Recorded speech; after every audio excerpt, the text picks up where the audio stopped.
صفري كسو طلقة لينو برعاء يمادو عبدي حسن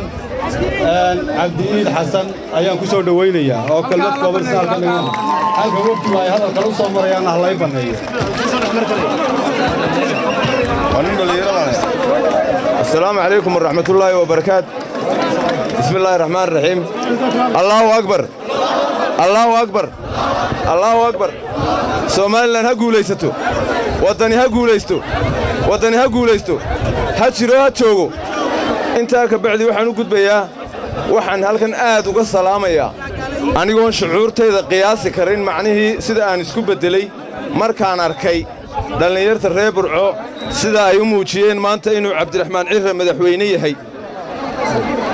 waxaad markhaatiga ii furteen aniga madaxweyne oran jiray maanta maragaygii baad furteen idinkana markhaatigiina Allah furabaan leeyahay reer Burco waxaan inta uga gudbayaa haddaan arrimo badan ka tago shucuurtayda xoog u kacsan markaa raalli baa layga ahaanayaa waxaan doonayaa halkan inaan kaga hadlo saddex qodob oo kooban maadaama waqtigu inagu yar yahay kow waxaan ka hadlayaa anigu waxaan ahay nin reer Gabiley baan ahay Gabileyna waxa lagu xantaa oo ay samaysay inay Siiraanyo dooratay magaaladii Siiraanyo dooratay bay ahayd Gabiley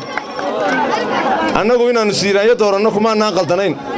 waxaanu doonaynay inay Soomaaliland si wanaagsan u socoto laakiinse waanu kufnay way kuftay Soomaaliland uu kufiyay Siiraanyo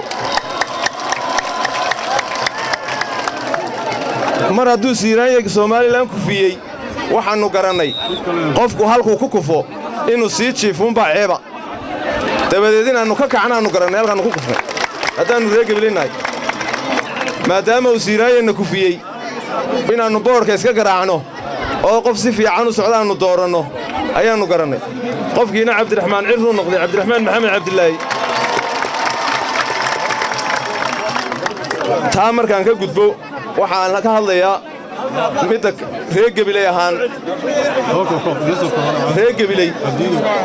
Gabiley iyo beesha galbeedka Hargeysa iyo waqooyiga Hargeysa ee aan ka soo jeedo anigu waxa loo tiriyaa ciddii Siiraanyo dooratay 26 Juun ee 2015 hadduu Siiraanyo maalin ku darsay sidhaa annaga madaxtooyada ka qufulayna waan qufulaynaa hadduu maalin ku darsidhaa waanu ka qufulaynaa maadaama annagu aanu doorannay dembigiisii hore aanu ka bixi laanahay Siiraanyo dembigiisii hore ilaahu naga dhaaf leenahay aanu gallay imika laakiin waan ka qufulaynaa wallahi inaan maalin yeelin kullay shucuurtayduna aad bay u kacsan tahay